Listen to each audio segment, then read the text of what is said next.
Mesdames et messieurs, bonsoir. Il est 20h sur les antennes de la télé Futur Média. C'est parti pour le sommaire de cette édition. Pèlerinage à la Mecque, le premier vol de la délégation générale a rallié les lieux saints de l'islam ce vendredi pour effectuer les besoins du Hajj. Un Hajj qui intéresse de plus en plus aux jeunes de moins de 40 ans. Mame Bousso Kane en fait partie.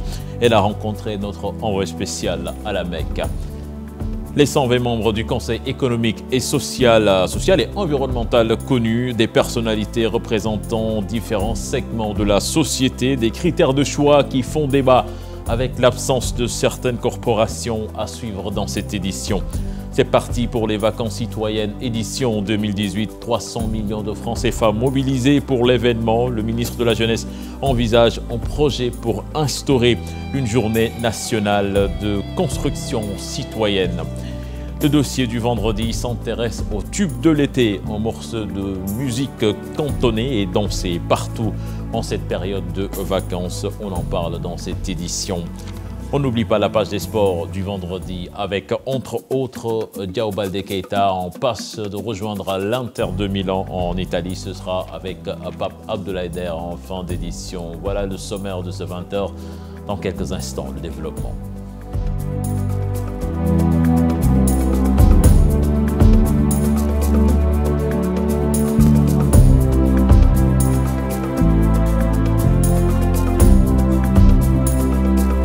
Bienvenue à toutes et à tous. Pèlerinage à la Mecque. La délégation générale enregistre son premier vol depuis le début. Maître Sidiki Kaba, ministre des Affaires étrangères, a lancé le top départ. C'était ce matin à l'aéroport international Blaise Diagne. Les pèlerins saluent les nouvelles directives du pèlerinage 2018. C'est ce que nous allons voir dans cet élément signé Maïmouna Ndiaye et Diafaraba. Au total, ils sont 217 pèlerins à bord du vol A330. Avant le top départ, ils avaient le même sentiment. C'est la première fois que je Makka, donc c'est la première fois que j'effectue le pèlerinage au lieu saint de l'islam. Je rends grâce à Dieu pour cette édition. On note une nette amélioration de l'organisation. Nous rendons grâce au Tout-Puissant. Déjà, nous formulons des prières pour un pèlerinage accompli. Côté médical aussi, les instructions sont fermes cette année. Pour le pèlerinage, il y a 2 vaccins qui sont obligatoires. La vaccination contre la fièvre jaune et la vaccination contre la méningite W135. La deuxième prestation, c'est la régularisation des ordonnances afin que les pèlerins qui suivent des traitements au Sénégal puissent voyager avec les médicaments déjà prescrits au Sénégal et en toute quiétude. La troisième prestation, c'est la prise en charge des urgences médicales ici à l'aéroport pendant les formalités. Le gouvernement de rappeler les missions assignées pour ce vol inaugural de la délégation générale au pèlerinage. Et nous avons été rassurés, nous avons pu voir que les conditions qui étaient les suivantes, à savoir un avion qui peut assurer la sécurité, le bien-être et le confort des pèlerins, que ces conditions sont réunies. Nous souhaitons que les pèlerins puissent donc voyager en paix et arriver en paix. Pour l'édition 2018 du pèlerinage à la Mecque, la durée du séjour est réduite. Après ce vol, 5 autres sont prévus. Pour le retour, le premier vol est officiellement prévu pour le 27 août. Maïmouna Ndiaye, la Mecque attire de plus en plus de jeunes pèlerins. Accéder à la Mecque nécessite des formalités. Si on a moins de 40 ans, c'est le cas de Mame Bousso Kane, rencontré par nos envoyés spéciaux Fatou Bintou Conté et El Hadji Babacar Bey. Mame Bousso Kane vient d'avoir juste 30 ans. Elle fait partie des plus jeunes pèlerins affrétés par l'agence Firmament pour dire que la Mecque attire une nouvelle génération de jeunes. Je suis la plus petite parmi les pèlerins, je n'ai que 30 ans. C'est mon mari qui a payé le billet pour moi. Ces jeunes pèlerines de moins de 40 ans, pour entrer dans le royaume saoudien, ont été obligées de faire certaines formalités. Comme je n'ai pas encore 40 ans, je ne pouvais pas entrer dans le royaume saoudien, raison pour laquelle on m'a mis en rapport avec quelqu'un pour qu'il soit mon mari le temps du Hajj. C'est comme moi, c'est l'agence qui m'a trouvé un mari, car à la Mecque, il faut un âge pour y entrer. Accomplir le Hajj en étant jeune, un double avantage, selon ces pèlerines. En tout cas, pour faire un bon pèlerinage, il faut être jeune. C'est l'une des conditions. C'est pourquoi nous avons préféré venir ici très tôt, étant jeune. C'est un avantage de venir jeune à la Mecque. Mais au Sénégal, on a tendance à dire qu'un jeune ne doit pas y aller, tout un tas de questions. Amina est responsable d'agence. Depuis 3 ans, elle remarque que les jeunes constituent un lot important dans le groupe des Oudjadj. Il y a 3 ans de cela, Depuis 3 ans, on a remarqué que les jeunes viennent à la Mecque. Même au Sénégal, on le remarque dans les mosquées pour dire que les jeunes s'intéressent de plus en plus à la religion. De même que pour le Hajj, les jeunes s'y adonnent de plus en plus. Le pèlerinage à la ville sainte de la Mecque est un événement majeur pour le croyant. 5e pilier de l'islam, il demeure l'un des plus grands rassemblements au monde. Fatou Bintou Conté, merci. Retour à Dakar, veille de Tabaski très mouvementée pour les impactés du TER, les locataires des maisons et autres places d'affaires à démolir. Rue dans les brancards, au sommet de vider les lieux avant lundi. Les concernés réclament à l'État du Sénégal leur indemnisation. Le préfet de Pikine assure qu'aucun bâtiment ne sera démoli tant que toutes les démarches ne sont pas épuisées. Un reportage signé par nos correspondants en banlieue Salif Sow et Asmalik Diop. Cette maison est dépouillée par son propriétaire. Le bailleur est parti avec fenêtres et portes. Dans l'attente de leurs indemnisations, les locataires ne savent plus où donner de la tête.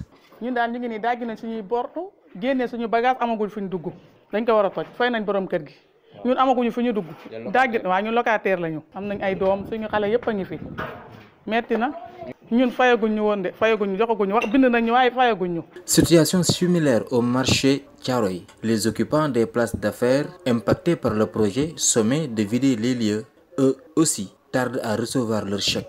Il y a un de nos commerçants qui ont déjà reçu leur chèque, mais c'est des habitants, mais ceux à qui ils ont des maisons. Mais nous les commerçants, nous n'avons pas encore payé. Et ils veulent que nous nous déplaçons. Ça, c'est pas normal. Il leur reste 3 jours pour déguerpir. On est plus d'une centaine ici au marché Thiaroye. Si nous paient et nous donnent un site de recadrement, c'est mieux. L'autorité appelle au calme et à la sérénité, sans oublier de rassurer les concernés. Si dans la maison dont le propriétaire a été payé et les délais, en tout cas de sommation expirés, il se trouve, on rencontre des personnes qu'on appelle locataires. Ces locataires-là, ils ont droit à ce qu'on appelle une aide sociale au relogement, qui équivaut à 6 mois de salaire octroyé gracieusement par l'État du Sénégal. On ne procédera pas et nullement à la démolition d'une maison où se trouve encore un locataire, une personne qui attend toujours son chèque. En effet, les impactés du projet TER sont exposés une fois les fonds libérés. Les maisons abandonnées sont systématiquement attaquées par les ferrailleurs. La colère également des victimes de démolition au mois d'avril dernier à Tivaouane-Peulh. Elle parle d'expropriation tous azimuts qui ont fini d'installer une psychose chez les populations. Le problème de limite avec la commune voisine de Malika s'est également posé lors de leur face-à-face avec la presse. Leur porte-parole, Omar Diop, que je vous propose d'écouter, il est interrogé par Ousseynou Thiam. Depuis que la VDN 4 a traversé Tivaouane-Peulh, les problèmes ne cessent d'augmenter. La population est en train de subir une très forte agression de la part des promoteurs, accompagnés aussi de certains services de l'État. Et c'est ce que nous ne parviendrons pas à comprendre, parce que nous aussi, nous sommes des Sénégalais. Nous sommes des Sénégalais, ces terres nous ont appartenu. Ils ont appartenu à nos arrière-grands-parents. Et aujourd'hui, on vient nous dire que ces terres ne vous appartiennent plus parce que, soi-disant que l'État les a titrées et les a données à d'autres promoteurs. Et aussi, cela, je pense que c'est injuste. Même si l'État avait pris la décision de titrer ces terres, il devait penser d'abord à la population résidente. Parce que je pense que la population résidente, elle est prioritaire. Parce que aussi, il y a le droit coutumier Et aussi tous ces droits-là ont été bafoués. Et aussi un rapport de force est en train d'être exigé à cette population. Parce que la plupart de ces sites-là a été découpé et a été morcelé. Il y a une expropriation vraiment forte. À Moro, dans le département de Tivaouane, des centaines d'hectares de champs sont également menacés de déguerpissement. Les agriculteurs, plus que peinés, dénoncent l'arrivée de promoteurs immobiliers qui veulent s'accaparer de leurs terres. Il est prévu donc dans ces périmètres maraîchers des zones d'aménagement concertées. Les agriculteurs de Moro disent niet. Un reportage signé avec nos correspondants donc sur place, Cheikh Anta Diop et Seylatia. Nous sommes à Mboro. Sur cette montagne se dressent des centaines d'hectares de champs, des périmètres où les agriculteurs s'activent autour de la culture d'arachide et maraîchère. Ces agriculteurs aujourd'hui ne dorment plus tranquillement, angoissés. Ils dénoncent l'arrivée de promoteurs immobiliers qui veulent s'accaparer de leurs terres. Nous détenons des papiers administratifs, des bails. Dans cette zone, nous cultivons toutes sortes de légumes et même des arachides que nous exportons dans la sous-région. Nous sommes allés voir l'adjoint au maire de Darkoudos. Il nous a répondu qu'il n'est pas au courant de l'érection d'une zone d'aménagement concerté dans ces périmètres maraîchers. Les promoteurs immobiliers nous asseyent depuis quelque temps. Ainsi, ils lancent un appel au chef de l'État et à son gouvernement pour qu'il leur vienne en aide face à ceux-là qu'ils qualifient de criminels fonciers. Nous vivons une situation très difficile et nous lançons un appel à l'État du Sénégal, Abdoulaye Seck, le ministre de l'Agriculture, de nous venir en aide. Pourquoi déguerpir des milliers d'agriculteurs au profit des promoteurs immobiliers? Ils veulent le faire sans discussion ni concertation. Ce sont des milliers de jeunes et de femmes qui gagnent leur vie au niveau de ces champs, dont les récoltes, qui tournent autour de plusieurs centaines de tonnes d'arachides et de légumes, sont vendues sur le marché sous-régional. Je vous l'annonçais dans les titres de cette édition, les 120 membres du Conseil économique, social, environnemental sont connus. Le président de la République a signé le décret portant nomination de ces personnalités représentant différents segments de la société. Pourquoi l'institution dirigée aujourd'hui par Aminata Tall suscite-t-elle la convoitise des membres fondateurs de l'APR? Élément de réponse dans ce récit signé Chérif Dia.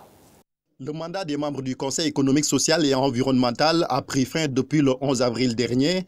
Mais c'est seulement ce 8 août que le président de la République a mis fin au suspense entourant l'avenir de cette institution, mais qui est loin de faire l'unanimité. Il a signé les décrets portant nomination des 120 membres du Conseil économique, social et environnemental. 47 parmi eux sont issus des organisations socio-professionnelles. Ce sont des leaders des centrales syndicales les plus représentatives, mais aussi le patronat, sans oublier la société civile représentée par Birahim Seck, Amokodou Diouf, entre autres. Dans l'article 2 du même décret, Macky Sall a porté son choix sur 33 conseillers nommés au titre des personnalités qualifiées, désignés en raison de leur expertise en matière économique, sociale et environnementale, selon le texte. On y retrouve des personnalités politiques connues comme les professeurs Madior Diouf, Pape Dembassi, mais aussi l'homme religieux Baye Mamoun Niasse. Enfin, 40 membres associés du Conseil économique, social et environnemental complètent la liste. Ce sont des personnalités désignées par le président de la République lui-même en vertu du décret 2018-1459. Macky Sall devrait procéder à l'installation des membres de cette 5e institution de la République après la Tabaski. La durée de leur mandat est de 5 ans, tout le contraire pour leur présidente Aminata Tall, nommée par décret présidentiel en cours depuis 2013. Elle reste la patronne de l'institution tant qu'elle continue de bénéficier de la confiance du chef de l'État. Ce qui semble toujours être le cas selon nos informations, d'autant que les deux hommes auraient travaillé ensemble dans la confection des listes des membres du Conseil économique, social et environnemental. Malgré tout, la présidence continue d'aiguiser des appétits de la part des membres fondateurs de l'APR, comme Mariam Badiane, plébiscitée par les femmes de Benno Bokk Yakaar. Elle n'est pas la seule, car le nom de l'ancien Premier ministre Aminata Touré est souvent cité comme étant intéressé par le poste d'Aminata Tall. Le Conseil économique, social et environnemental, c'est un budget de 6 milliards de francs CFA et des fonds politiques estimés à des dizaines de millions de francs CFA. Ce n'est pas tout, car l'institution n'est pas soumise au Code des marchés publics. On comprend dès lors pourquoi il suscite autant de convoitises.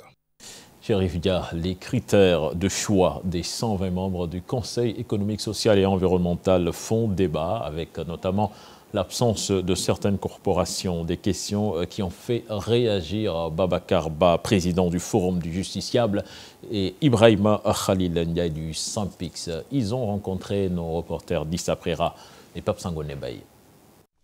Ils sont 120 membres assiégés au Conseil économique, social et environnemental, un renouvellement que salue une partie de la société civile tout en s'interrogeant sur les critères de choix de leurs représentants. En tout cas, pour ce qui concerne la société civile, aujourd'hui, nous ne savons pas. Honnêtement, nous ne savons pas sur quels critères, en tout cas, ils sont nommés au sein du Conseil économique, social et environnemental. Donc, on s'est levé, on se lève un bon jour, on nous dit, voilà, il y a telle ou telle personne qui représente la société civile. Donc, nous, en tant qu'acteurs de la société civile, on aurait, en tout cas, aimé savoir sur quelle base, sur quels critères, en tout cas, ils sont nommés. Mais il n'y a pas véritablement une transparence sur la manière dont, en tout cas, les membres de la société civile sont représentés ou plutôt sont nommés à ces différentes institutions-là. La corporation qui n'est pas aussi représentée dans cette institution ne comprend pas. Pourtant, le SYNPICS avait soulevé cette absence devant le président de la... que la presse n'est pas du tout représentée au Conseil économique et social dans son format version environnementale avec le président Macky Sall. Je pense que c'est eux seuls, il n'y a que le président qui pourra donner les explications, d'autant plus que nous avions eu à la rencontrer en lui disant que nous avions perdu tout le poste que nous avions dans la corporation, aussi bien au Conseil économique et social et environnemental, qu'au même au CNRA. Pour Ibrahima Ndiaye du SYNPICS, l'absence de la presse relève de l'entière responsabilité de l'État du Sénégal. Au niveau de la société civile, il nous faut une charte de représentation des membres de la société civile. Une charte, en tout cas, qui aujourd'hui va contraindre, va obliger les personnes qui sont censées représenter la société civile à nous rendre compte. Parce que je pense qu'il y a 3 catégories, des gens qui sont choisis par rapport à leur... par rapport à leur orientation sociale, syndicale, etc. Mais également d'autres catégories par rapport à leur expertise ou bien même des politiques carrément. Toute chose, je pense qu'elle devait être quand même représentée dans cette organisation-ci, tant elle est importante dans notre arsenal, que ce soit institutionnel, juridique ou je ne sais quoi. Pour rappel, un décret de nomination des membres du Conseil économique, social et environnemental vient d'être publié. Un renouvellement qui survient 3 mois après la fin de leur mandat en avril 2018. En politique, l'APR de Pikine va mal et c'est l'apériste, le maire apériste de Diamaguène, Sikap Mbao, qui le dit. Le clientélisme, l'ostracisme, le népotisme sont entre autres les mots qui gangrènent la formation politique du chef de l'État. Ndofène Fall s'est prononcé en marge d'une cérémonie de remise de matériel médical à Sikap Mbao. Je vous propose de l'écouter, il est interrogé par Salif Sow. L'APR, d'une manière générale, à Diamaguène Sikap Mbao se porte bien. De manière globale, l'APR dans le département de Pikine souffre beaucoup de manquements. Les responsables qui sont là pour soigner donc ce mal-là ont fini par montrer toutes leurs carences par rapport à la prise en charge de ces préoccupations. Aujourd'hui, tous les partis de l'opposition sont en train d'envahir la banlieue. L'urgence serait de massifier, de densifier le parti à travers effectivement le renforcement donc, des responsables. Mais aujourd'hui, on a constaté que dans le département de Pikine, c'est l'ostracisme, mais aussi le népotisme et le clientélisme qui sont érigés en règle. De hauts responsables de Pikine, au lieu de s'employer à aider les responsables qui sont dans les communes, essayer de monter des gens qui ont fini de montrer leurs limites. De hauts responsables sont en train de mettre en place des plans, des schémas morbides, pour ne pas dire machiavéliques, pour essayer de nous bouter de cette municipalité-là. Ils se trompent de cible. Je mets à témoin toute l'opinion nationale, internationale. Personne ne peut gagner Diamaguène Sikap Mbao sans nous. Et vous l'annoncez également dans les titres de cette édition, une journée nationale de construction citoyenne, un projet que le ministère de la Jeunesse veut mettre en place. C'était à l'occasion d'une conférence de presse qui annonce le top départ des vacances citoyennes 2018. 300 millions de francs CFA ont été mobilisés pour cette édition. Le ministre de la Jeunesse, Pape Gorgui Ndong, que je vous propose d'écouter, il est interrogé par Al-Hassan Ba et Pape Sangone Baye. Cette année, les activités qui sont inscrites, c'est d'abord des activités initiées par le ministère en charge de la jeunesse que nous sommes, avec ces différents services impliqués pour la promotion de la jeunesse. D'abord, la visite des fermes agricoles que nous avons en charge à travers la direction de l'Agence nationale de la promotion de l'emploi des jeunes. Ça sera aussi l'occasion pour le ministère de la Jeunesse d'engager des séries de formations et de renforcement de capacités. Au-delà du ministère de la Jeunesse, des activités inscrites par le ministère de la Jeunesse, il y a aussi des activités initiées par les autres départements ministériels, puisque cette année, en termes d'innovation, nous avons parlé d'une activité gouvernementale. Tous les départements ministériels participeront à la construction de la citoyenneté de notre pays. Ce n'est pas seulement la construction citoyenne des jeunes, c'est reconstruire la citoyenneté de toute la nation. En tout cas, vous allez voir de visu qu'on a changé beaucoup de paradigmes dans la gestion des vacances citoyennes. Il y a un projet qui nous tient à cœur au niveau du ministère de la Jeunesse. Arriver aujourd'hui à engager les pouvoirs publics, ensemble avec les populations, à identifier, à déterminer un jour qui va être consacré exclusivement à une journée nationale de construction citoyenne et volontaire. Retenez que la cérémonie de lancement s'est tenue cet après-midi à Ziguinchor avec comme thème l'engagement citoyen et volontaire pour un Sénégal de tous. Le collectif pour la justice et contre les violences policières a marché cet après-midi pour fustiger les violences policières. Ce collectif ne veut plus de morts dans nos manifestations. Il compte aussi saisir la justice pour que lumière soit faite sur les assassinats de Seck Ndiaye et Fallou Sène, entre autres. Guy Marius Sagna, que je vous propose d'écouter, il est interrogé par Habib Faye et Mardia. Pour exiger que la lumière et que justice soit faite sur ces bavures policières, mais également dire plus jamais ça. Nous ne voulons plus que nos commissariats de police, nos postes de gendarmerie soient transformés en cimetières, soient transformés en mouroirs. Nous ne voulons plus avoir des cas comme ceux de Seck Ndiaye, Fallou Sène, Abdoulaye Timéra ou bien, comment dirais-je, Pape Sarr. Nous ne voulons plus de ces bavures policières et s'il n'y a pas justice, si ça ne s'arrête pas, nous avons des craintes. L'étape suivante, c'est de poursuivre l'information, la sensibilisation et faire comprendre aux citoyens sénégalais que la violence policière, la bavure policière ne commence pas à la mort d'un citoyen. Ce qui nous choque le plus dans ces dossiers-là, c'est que non content d'assassiner des concitoyens, il y a effectivement des cas de maquillage. Le maquillage, c'est quoi? C'est que notre concitoyen Eliman Touré, mort dans un commissariat de police au niveau du port, le ministère de l'Intérieur a prétendu que notre concitoyen Eliman s'est suicidé. Le maquillage, c'est quoi? C'est que Seck Ndiaye, commerçant, qui a été bastonné par 5 policiers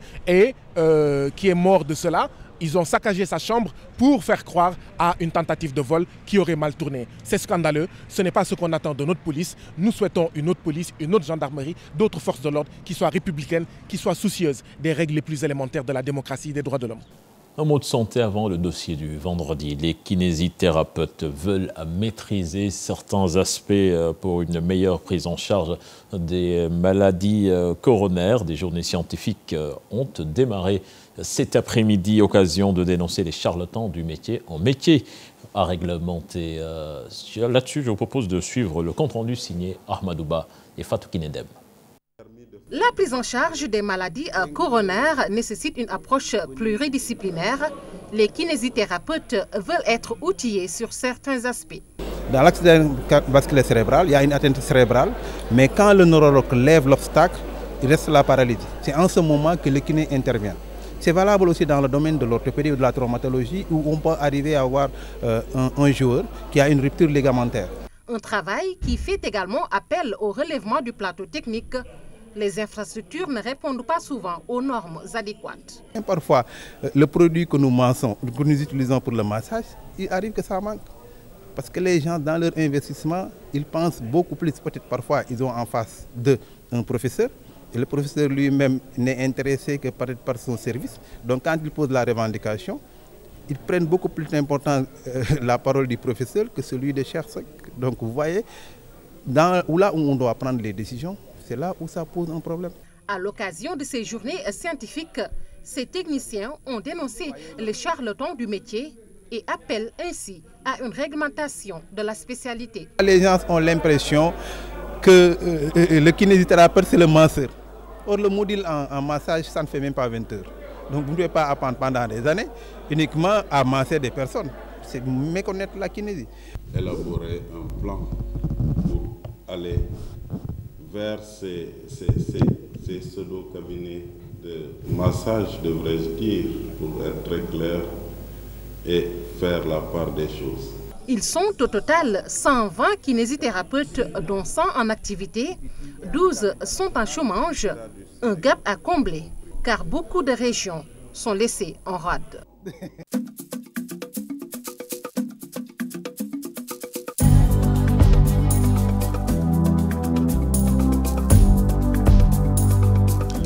Le dossier de la rédaction qui s'intéresse aujourd'hui à la musique avec ce que l'on pourrait appeler tube de l'été. Tube de l'été en morceaux de musique cantonnés et dansés partout en cette période de vacances. Qu'est-ce qu'un tube de l'été? Peut-on parler d'une œuvre ex nihilo? Quel est le degré d'implication des médias sans oublier la longévité des tubes? Autant d'interrogations soulevées dans ce dossier signé Ibou Diouf et Armadouba. C'est les grandes vacances, la période estivale. Cet été qui rime avec soleil, chaleur, plage bondée, mais aussi avec musique. Dans les discothèques, à la télé, comme sur la bande FM, chaque été, son tube ou sa playlist en vogue. Tous des titres qui font danser et diffuser à longueur de journée. On parle de tube d'été. Je crois que c'est récent. En tout cas, l'appellation. L'appellation, si on se réfère à la chanson Lambada de Kaoma. Voilà comment est né le tube d'été, avec Caracos et son label Celluloid.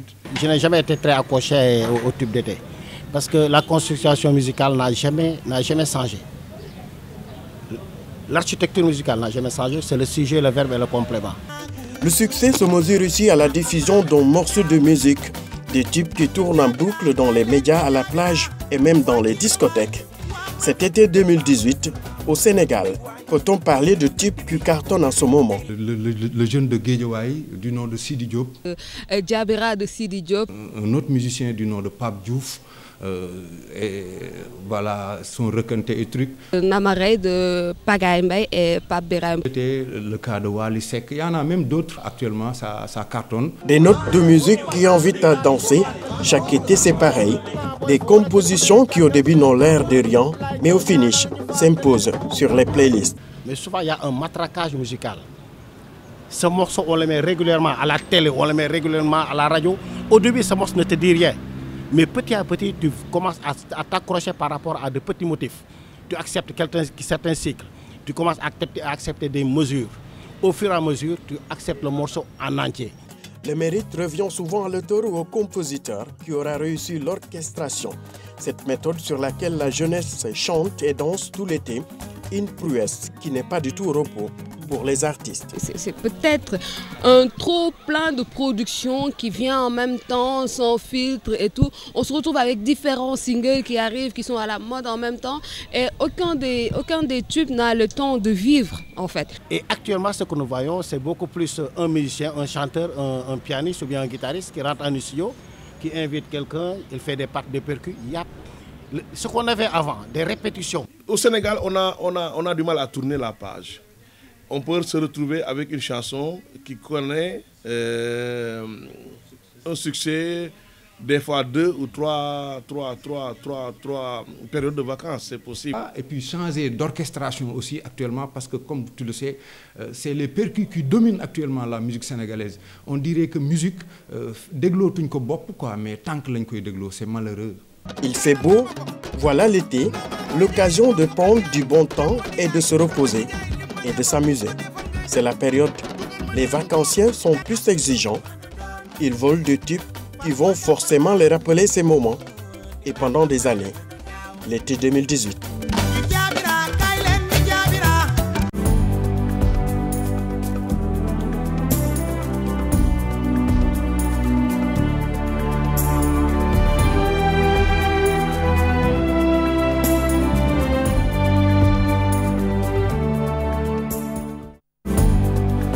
C'est parti pour la page des sports avec Pape Abdoulaye Der qui nous a rejoint sur ce plateau. Abdoulaye Der, bonsoir. Bonsoir, cher Yann Diao. du basket pour démarrer avec la finale de la Coupe du Sénégal ce samedi à 18 h à Marius Ndiaye. Saint-Louis Basket Club Dakar Université Club se retrouve. Le Saint-Louis Basket Club qui veut réaliser le doublé après avoir remporté le championnat face aux Duchesses. C'était le week-end dernier. Les Saint-Louisiennes ont la ferme intention de confirmer ainsi leur hégémonie sur le basket sénégalais. Règne qui dure depuis une décennie. Le reportage est signé dans la capitale du Nord par Ousseynou Diop. Depuis une décennie, le Saint-Louis Basket Club règne sans partage sur le basket féminin sénégalais. Les Commandards sont 5 fois championnes du Sénégal et ont soulevé à 7 reprises le trophée de Coupe du Sénégal qui est devenu leur propriété depuis 2010. Soit 7 victoires consécutives et la 8e est en ligne de mire. Le président du club, Aline Badara Diop, dévoile ici le secret du club de la capitale du Nord. L'unité fait la force. Et le troisième secret, je vous me mets ici, c'est aussi l'abnégation dans le travail et la détermination. Lorsqu'on joue contre Saint-Louis Basket, il faut comprendre que nous, on ne baisse jamais la main. On ne démissionne pas, donc on vient toujours avec l'ambition de gagner. Malgré tous ces résultats, Saint-Louis n'a pas d'infrastructure adéquate pour une bonne pratique du basket. Les férus de la balle orange ne rêvent que d'un stadium digne de ce nom. Une contradiction, permettez-moi l'expression notoire, lorsqu'on voit les résultats du club et quand même l'état des infrastructures. Nous ne disposons que du stadium Joseph Gueye qui date de l'époque avant les indépendances. Mais ce que je peux dire aujourd'hui, la commune de Saint-Louis, avec une des entreprises de la place, l'entreprise FH, compte réhabiliter ce stadium Joseph Gueye dès la fin du championnat. Il faut aussi dire que le président de la République a doté la commune de Saint-Louis d'un stadium, d'un palais d'espoir. Avec une ascendance psychologique certaine sur leurs adversaires, les filles du Saint-Louis Basket Club ne rêvent que du doublé. Pour cela, il va falloir encore battre les Duchesses et conserver leurs biens. Il y aura une finale qui ne sera pas facile, on le sait, mais on va se battre comme on a l'habitude de le faire. On est en entraînement, on s'entraîne comme toujours.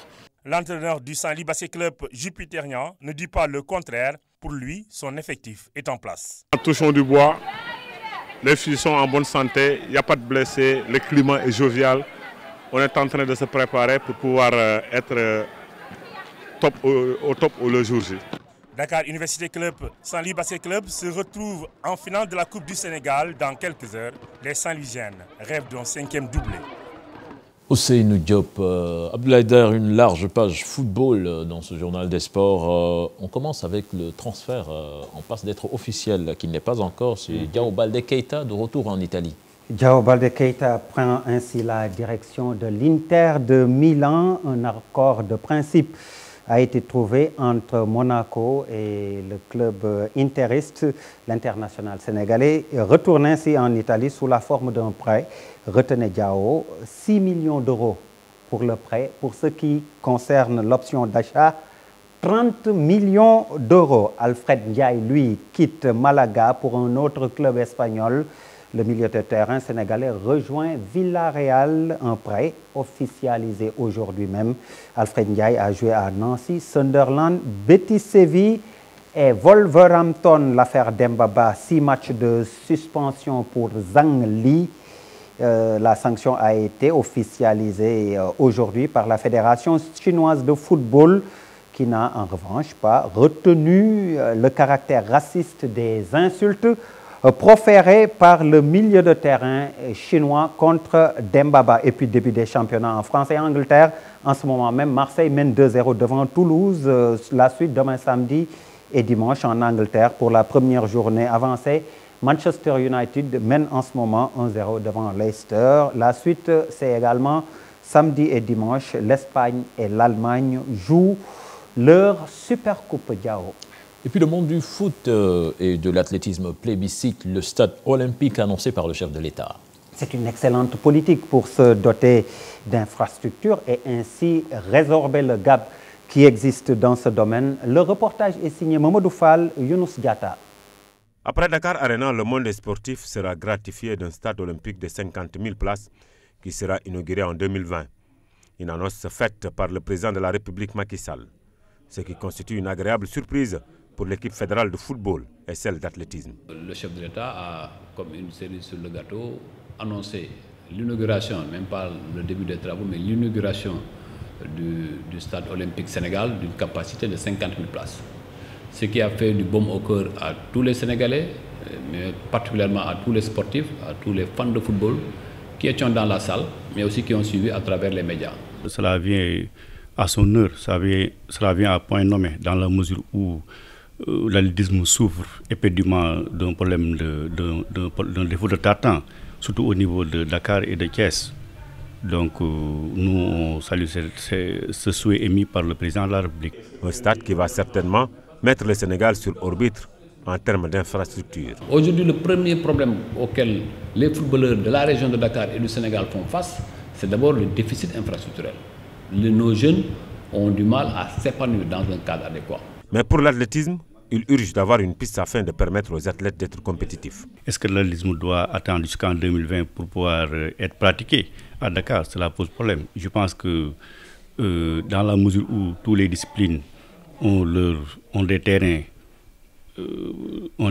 donc l'athlétisme aussi ne doit pas être resté en rade.